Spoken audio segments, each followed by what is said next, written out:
Hello everyone, welcome to Herald Global. Today we have with us Dr. Aditi Govitrikar, an actress, model, and doctor. She's the first Indian woman to win the Mrs. World title in 2001, a winner of Gladrak's Mega Model Contest. Aditi has participated in top reality shows like The Big Boss and Fear Factor Khatro Ke Khiladi. Let's deep dive into her journey. I am Saimik and you're watching Mind Speak. So let me begin by asking you, what inspired your journey from medicine to acting and modeling? Well, I think it happened by chance. There was no plan as such, which, like people say, oh, even as a child, I wanted to be an actor or a supermodel. I had no such thing. My plan or my dream was to be a medical doctor. And that's pretty much what I worked towards. But I guess they say, right, that when you are busy making plans, God is planning your life. True. And that's exactly what happened.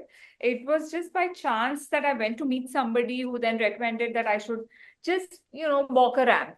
I started doing that. I walked the ramp and then I was standing at a crossing and I saw Gladrak's supermodel contest is on. And my friend said that, okay, let's send your pictures and see how it goes. I did that. I won the pageant and then there was no looking back. Ads started pouring in and those kind of things started happening. So it was just, it was meant to be in a way. So you know how Indian parents are. So what kind of support did you get? Because you're a medical student at that Yeah. point of time. Yeah. So I have been very fortunate that my parents have always been very supportive of all three of us. We're three siblings. My sister's an engineer, my brother's a chef. So whatever dreams we had, they always supported it. Yes, when I went to my father and I said that, it was just like, okay, I'm doing it just for the fun of it and on the side. But there came a point when I had to make that very difficult decision to be here or there, and because both the fields need 100%, it was impossible for me to manage both and give my 100%. And I believe in doing that. No matter what I do, I always give my best. I give my 100%. So there came a point where it became very difficult for me to manage both the fields. Then I decided I will go and do modeling for a year and come back to medicine after that. I spoke to my dad and he only said one thing. He said, as long as that's what is going to make you happy, do it. Just make sure that you don't, be careful of the reputation, because again, none of my relatives or anybody in my family is in the acting field or modeling field. So they were a little worried, because you know how it is. That was the image that time, that, oh, it's a big bad world of Bollywood and all that. So he just said that be careful with that. Just don't make me ashamed of whatever you're doing. So I said, yeah, yeah, don't worry about that. And then he said, yeah, that's fine, whatever you decide to do. So both of them, my dad and mom, were completely supportive of me doing this. So do you remember your first shoot? How was the experience? The first shoot, yeah, I do remember. It was very exciting. I got paid 3,000 rupees for that ad. It was one Okay. print picture, and it was outstanding. And that time I was by then I had started doing my internship. So I was getting 1,200 rupees for a month of hard work. And this in about half an hour, and everybody is like, oh, what will you have? Would you like to have a fruit juice? Do you want to have tea, coffee? What can we order for lunch? And everybody was kind of treating me like, this one on like a model, right? It was like a big deal. It was, and I got 3,000 rupees at the end of that 1 hour or whatever, with best makeup and designers and everything. So that was like a tickling thing for me. It was like, oh, this is cool, this is fun. That was the beginning. And the picture turned out to be very, very beautiful. It was a very nicely shot, very, very nicely done up shoot. So that was another thing. Then I'm like, that's me. I don't believe it, because at that time I was still extremely low on confidence and I did not believe that I was good looking. I just thought I was okay. I was all right, because we weren't brought up focusing on our looks. In fact, my Of mother course. used to say, oh my God, you're so thin. Who's going to marry you? And she would say that you're too white. So I would constantly be in the sun trying to tan myself and be a little darker with my eyes. I was always eve teased whenever I passed a bunch of boys. They would, make meow sounds because of my cat eyes, so to say. So I was very low on my confidence where my looks were concerned. I never thought that I was, this good-looking girl, and so it was that, right? So it was good fun. Okay. Moreover, So overall. sure. Okay, so you were the first Mrs. World from India. Yeah. How was the experience and what kind of reactions did you get after that? So when I decided to go for it, there was a lot of resistance because I was already a known model by then. I had already done Kabhi To Nazar Milao. I was already a Coca-Cola model with Hrithik Roshan, so on and so forth. 16 December, Tamdu, all these films had already released. So I was an established name. I was, doing the top shows as a showstopper and beginning of shows, etc. So when I said that, okay, I'm going for a pageant called Mrs. World, nobody had heard about it. So they're like, what is this? I mean, why are you even bothering to go? And why are you announcing it to the world that you're married? Because at that time, married women were not supposed to Hmm. be in glam, so everybody would hide their relationship, forget marriage, but even seeing somebody, or if you're dating somebody, it used to be a very hush hush thing to say that we're just good friends.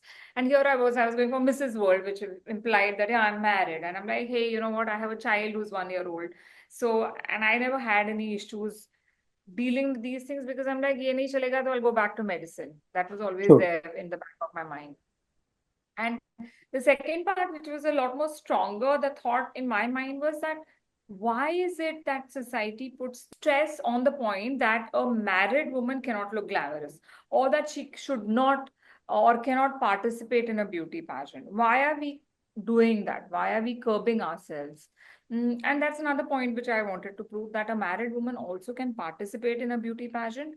And I mean, I'm very grateful to the Almighty that I've won it, and that kind of shifted and changed the mindset of people. At least it was a small beginning or small wave that I want to take credit for doing that in India. Definitely. So yeah, so that was an amazing experience. And over there, the memories that we created, I mean, they've lasted me for a lifetime. I still remember every single minute, every single small incident that happened, and it was just so beautiful. You must have inspired millions of married women after Well, I this. hope so. Okay, so please tell us what has been the most toughest part of your modeling journey? Toughest part of my modeling journey, initially, I mean, it used to happen actually with models, especially I would say with ramp models. The treatment is not as good as it should be. I mean, Okay. given that we were the top models, there were times when we had to fight for uh, getting good food. We were given those boxes, lunch boxes, which had unhealthy stuff. And sometimes we were made to take flights which were like at ridiculous time with a stopover just to save money. So the treatment part of it was definitely something that was very, very tough. And I would really get irritated and angry. I'm like, this is not done. It's just not acceptable, because it's not like there were no budgets or anything. But that used to be tough, not getting proper and healthy food. Okay. How did Big Boss happen to you? You're one of the early participants. Big Boss season 3. So it was a funny story because I actually participated in Fear Factor season 1, Khatron Ke Yes. Khiladi season 1, with which Colors channel was launched, and it was the same group which also did the production, and I mean, they had the IP of Endemol, uh, Viacom, that's Colors team. They also had Big Boss going on, and that time when we were kind of finishing our Fear Factor, they started talking about Big Boss and this and that. So I said, hey, you know what? I would love to be part of Big Boss. So they all started laughing because they're like, you're not melodramatic. You will not give us any content. So I said, yeah, but just give me the signing amount, and then I can exit in the first vote out or whatever. They're like, well, it doesn't work like that. It is not in our hands. It is on the audience's hand. It is the inmates that go in with you. They will vote you out or whatever. So I said, see, if you're saying that I will not create melodrama, anyway, I will be voted out, but you'll have a name. So take me. So they all laughed and it was left as a joke. Then, of course, they didn't take me in season 1 and 2, but season 3, they called me one evening. I remember very clearly. It was about 5 o'clock in the evening. So he said that, hey, you remember you had told us that you wanted to go in for Big Boss? I said, yeah, I'm ready. So they're like, okay, then go. So I said, okay, let me know. I'm in Pune. I'm judging. I was judging a show there. I said, I'll finish this. I'll come back tomorrow to Mumbai and I'll call you. So they're like, no, you have to reach Lonavala tomorrow at 7 a.m. I'm like, what?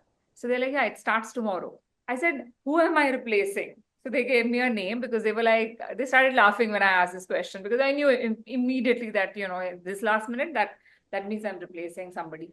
So they gave me a name, and I'm like, that's interesting that I'm replacing somebody, and then you're calling me last minute. I said, look, I have two small kids at home. I will have to see how I can. They're like, no, it's either yes or no. If not, then let us know. We will ask somebody else. So I said, okay, give me 15 minutes. So in those 15 minutes, I've called up my mother. I said, this is the offer. I want to go. Can you shift and start looking after my two little ones? So she said, yeah, I mean, fine. I mean, I'll just make arrangements and you don't worry, you go. So I said, okay, let's do this. So I called my sister, whoever was, involved in supporting me at that time in my upbringing of my children. I called them and I said, this is the situation. Are you okay? Because there is no guarantee when I will come out. Because that True. in those days, it was a 84-day Yeah, yeah, stint. yes. So I said 84 days is what is there, but I don't think I'm going to last that long. I'll probably be out in a week or so. So the first vote out actually happens in the third day. So I said 4 days to 1 week is what I'm giving myself, but I want to go and experience the Big Boss's house from inside, because by then season 1, season 2 had happened. Not that I followed it through, but every once in a while we used to watch it. So that was this thing. But I did pack very haphazardly at that because I finished my show. I drove back, so I must have reached home from Pune to Mumbai at about midnight. Then I have packed. At 1:30, the team came to sign a contract which was this thick. I said, guys, there's no chance I'm going to be able to read this when I have to reach Lonavala at 7 o'clock, because I have to leave my home at 5:30 or so. So they're like, this is a standard contract. There's no worry. This thing, you've already worked with us. You know how we function, etc. So I said, for once, I'm just trusting you guys blindly and I'm signing it. I signed the contract without reading it. And yeah, I landed up at Lonavala at 7 o'clock in the morning. So that was how I entered Big Boss. So mentally, absolutely not ready, because from the time I got the call, it was just action, action, action. Do this, do this. I have to inform this one, I have to inform, because there's so many things that one needs to take care of. So I had to do that. And then I went in and, well, I lasted for 77 days. I don't know how. That's So I was really very nice. It's a huge mindless. achievement for them. Yeah, I'm not so sure. It was a tough stay. So, do you still watch Big Boss? No, I never watched. That's what I'm saying. Even my series, I never sat and watched because I just haven't found the time to go and see it. But like glimpses here and there and all, yeah, I mean, that's what one does. So, holistically, if I ask you, how do you think the show has evolved over the years? I think it has gone the other way, I would say. I think the first three seasons were the best, according to me. From True. what I hear, the stories about people spitting in their participants' food, and then the violence and gali galoch. And generally, I think it is kind of, because I think that after season three, what happened, people realized that the more antiques they resort to, the more the chances in improve or increase of them being in the house, and that's how you get your fame and whatever. So I think that's what has happened. And people, I think, fight for a reason, because they want to, not for the real reason, the actual reason why fights etc happen, and you take a stand, but just to show. So that's become like a game, and it's fine. I mean, that's how it has, so to say, evolved. But I'm not sure if it is as authentic as first three were. As True. in, people True. are not as authentic as in season three they were. Okay, so you mentioned about Gladrax Mega Model, one of the biggest pageant that you have won. Also, Yeah. Gladrax Mrs. India. So please tell us more about it. Yeah, well, so I participated in, again, Gladrax. At that time, it used to be called Supermodel, Gladrax Okay. Supermodel Contest, just for the sake of it, because it was 4 days. The pageant was over 4 days. And I like, 4 days is doable. Let me do it. I was in my third year. I said, yeah, it looks like fun. Let me just do it and see how it feels to be part of a pageant. Because for me, it was a challenge more than anything. I was like, I've not been a stage person. It's not like, I participated in fashion shows, etc. By then, I had maybe walked once on ramp. So, like, I didn't see any downside to it. So I said, let's do it for fun.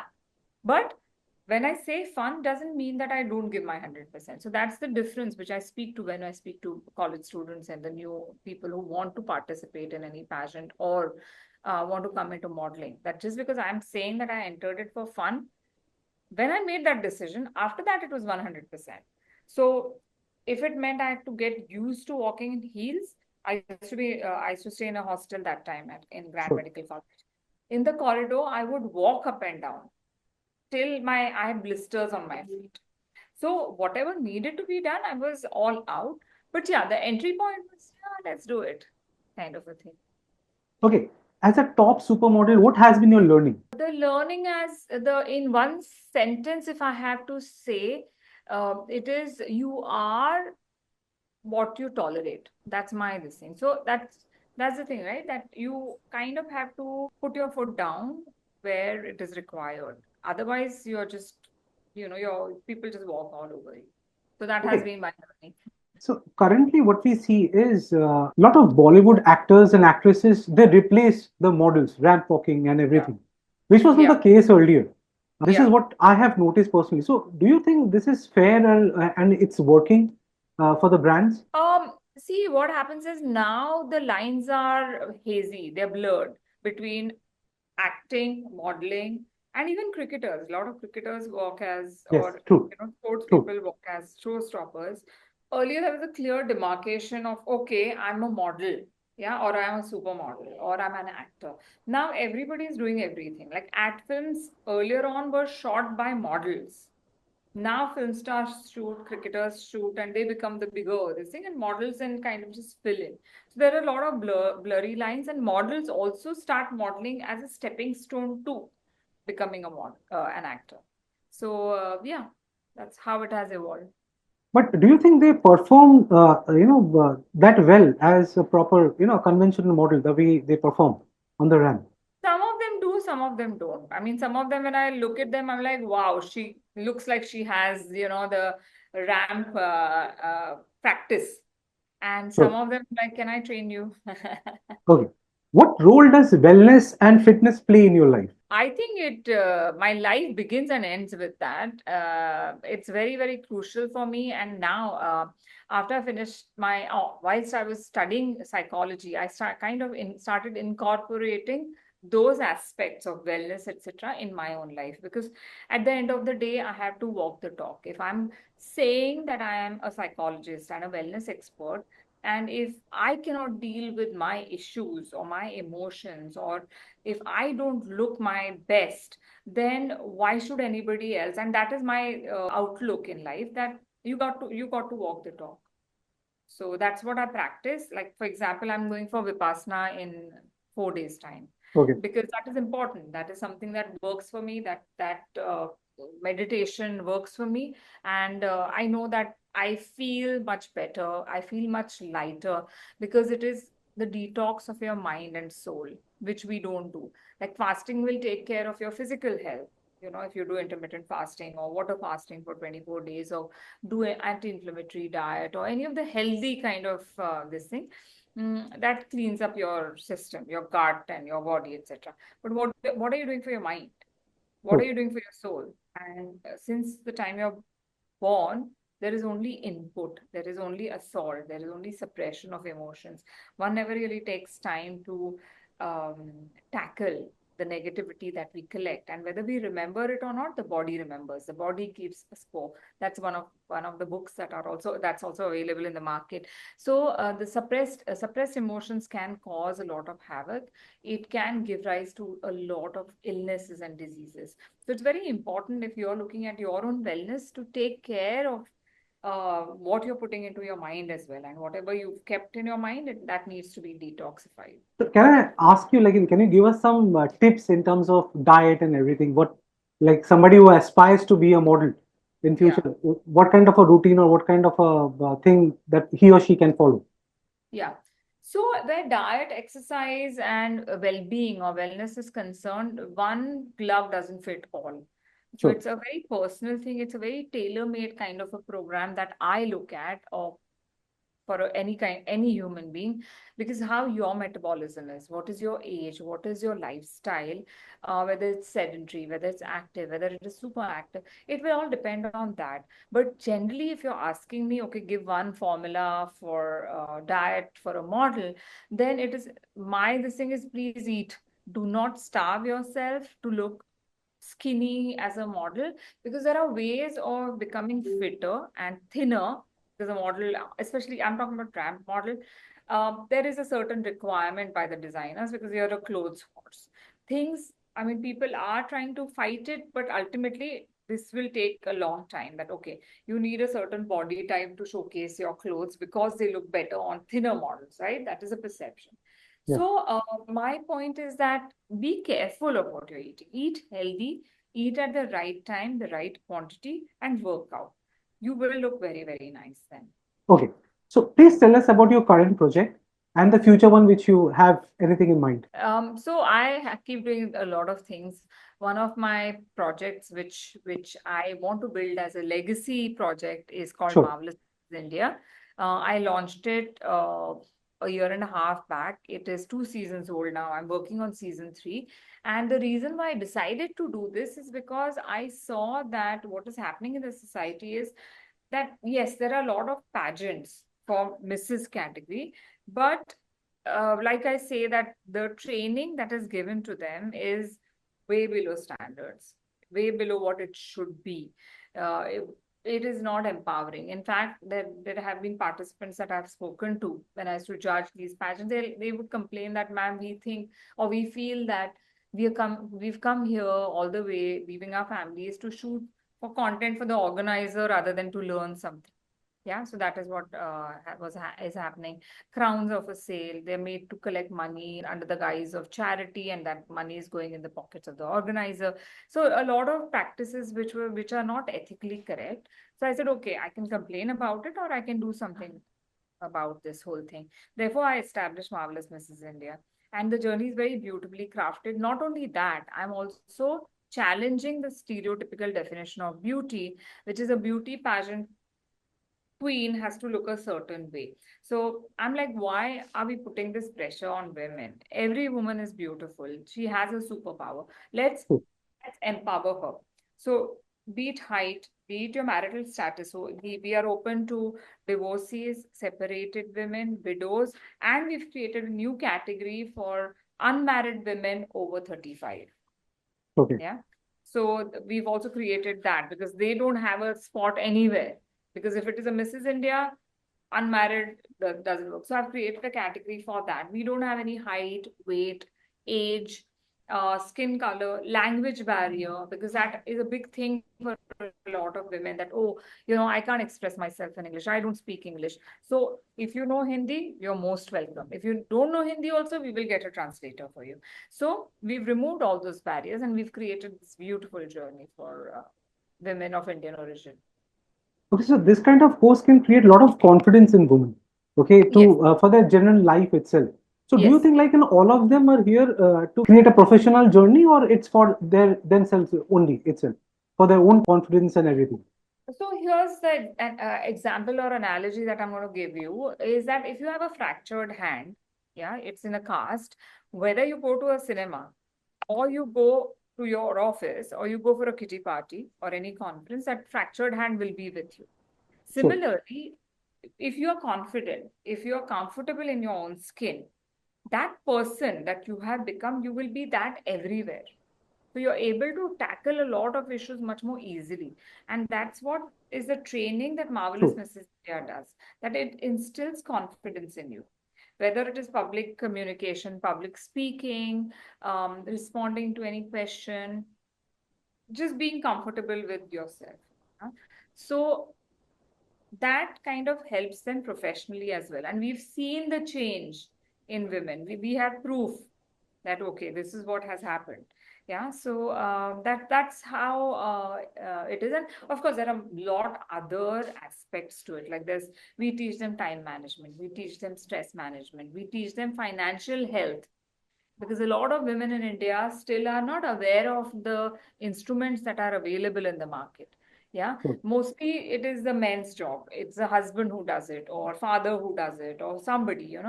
But okay, that is fine. But at least be aware how your money can be invested, or your money is being invested. Be aware of it, whether you take the reins in your hand or not. That's all right. Knowledge is very, very crucial. So we even did a lecture on that. We had a reading coach who came and taught them, or not taught them, but spoke to them about the benefits of reading. We had voice modulation classes. communication, so on and so forth. So it was a kind of a holistic, it is a kind of a holistic program, but with the touch of glamour. So yes, we teach makeup, we teach hair, we teach her how to pose, social media etiquettes, how to walk on ramp and be confident, which is again, it can be used in real life. When you enter a party or you enter a meeting, you know how you have to carry yourself, and that makes a True, big difference, because ultimately in communication it is 80% your body language, right, and only true. 20% your words. So we teach them both. Amazing. Okay, so my last question to you, what would be your advice to the aspiring models? Yeah. So my advice is that always have a support system.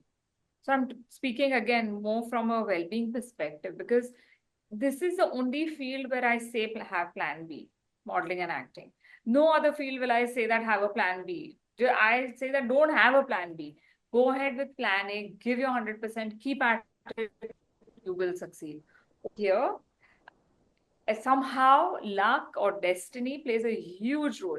You might be talented, you might be good looking, you might be the best person for that role, you might still not get the role, you might get the role, the film might not do well, you know. So you have to have plan B. That would be my advice to all the aspiring models. However, give your 100% to plan A when you're doing it. Thank you so much, Ms. Govika. It was lovely talking to you. Likewise, Thank you thank you so so much for much. taking out this time for us. Thank you.